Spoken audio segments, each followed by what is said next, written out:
हे काय असेल बरं? कोणी ओळखू शकेल का? तर हा आहे बेलफळाचा जाम. हो, तेच बेलफळ जे आपण महादेवाला वाहतो. पण आज आपण त्याचा जाम बनवणार आहोत. उन्हाळ्यात घसा थंड करणारा आणि पोटाला गुणकारी असा हा जाम. तर नमस्कार मैत्रिणींनो, मी माधुरी बागुल माधुरीज किचनमध्ये तुम्हा सर्वांचे स्वागत करते. तर सगळ्यात आधी मी येथे 2 बेलफळ घेतलेली आहेत. आता आपण ती फोडून घेणार आहोत.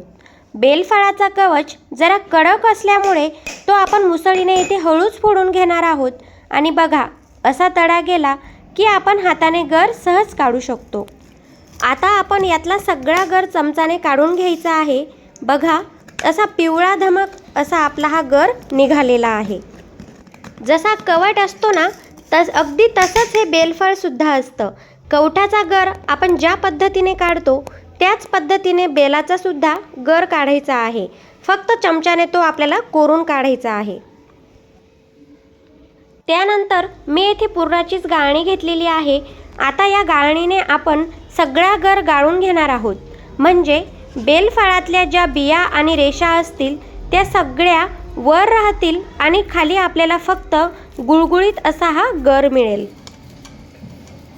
तर मी येथे चमचाने दाबून दाबून हा गाळणीतून सगळा गर काढून घेत आहे. बघा, फक्त गर खाली जातोय आणि बिया या वरतीच राहत आहेत. तर बघा, येथे आपल्या सर्व बिया या वरतीच राहिलेल्या आहेत आणि खाली गुळगुळीत असा हा गर तयार झालेला आहे. बघा, किती स्मूथ असा हा गर दिसत आहे. आता मी येथे हा सर्व गर एका वाटीत काढलेला आहे आणि इथे 1 वाटी गरासाठी 1 वाटी साखर वापरायची आहे. तर वाटी छोटी मोठी असल्यामुळे मी त्याच वाटीने येथे 1 वाटी ही साखर मोजून घेतलेली आहे. तर हे दोन्ही प्रमाण आपल्याला सम घ्यायचे आहेत. आता गॅसवर कढई ठेवून त्यात आपण ही साखर टाकलेली आहे आणि साखर बुडेपर्यंत तेवढंच आपल्याला इथे पाणी टाकायचं आहे आणि याचा 1 तारी असा हा पाक करून घ्यायचा आहे. आणि त्यानंतर आपण तयार केलेला हा सर्व गर यात मिक्स करून घेणार आहोत. तर तो आपल्याला चमचाने असा हा सारखा हलवत राहायचा आहे आणि गॅसची फ्लेम ही मंदच ठेवायची आहे. आणि 5 ते 6 मिनिटे आपल्याला हा जो जाम आहे तो आपल्याला शिजवून घ्यायचा आहे. आणि बघा, किती छान असे हे टेक्स्चर आलेले आहे आपल्या जामला. आणि 5 ते 6 मिनिटानंतर येथे आता आपण गॅस बंद करून देणार आहोत. ज्यांना उष्णतेचा त्रास होतो आणि ज्यांना पोटाचे विकार असतात त्यांच्यासाठी हा बेलाचा जाम खूपच फायदेशीर आहे.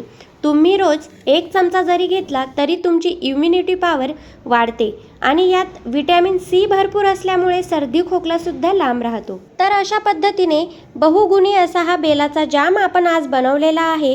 व्हिडिओ तुम्हाला कसा वाटला ते मला कमेंट्समध्ये नक्कीच सांगा आणि आवडला असेल तर लाईक करायला विसरू नका. आणि चॅनलवर नवीन असाल तर सबस्क्राईब करा आणि बेल आयकॉनवर सुद्धा प्रेस करा.